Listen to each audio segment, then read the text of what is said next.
Take from his heart, take from his brain, from his time, what should not then be spared.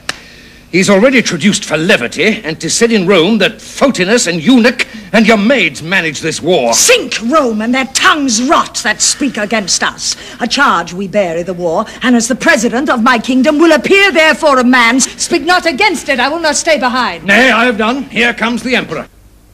Antidius will fight with him by sea. By sea, what else? Why will my lord do so? For that he dares us to. Your ships are not well manned. Your mariners are muleteers, reapers, people engrossed by swift impress. By sea. Most worthy sir, you therein throw away the absolute soldiership you have by land. I'll fight by sea. I have 60 sails, Caesar none better. Our overplus of shipping will we burn, and with the rest full manned, from the head of Actium beat the approaching Caesar. Thy business. The news is true, my lord. He is descried. Caesar has taken Touraine. Can he be there in person? Away, my Thetis! On our worthy soldier. O noble emperor, do not fight by sea.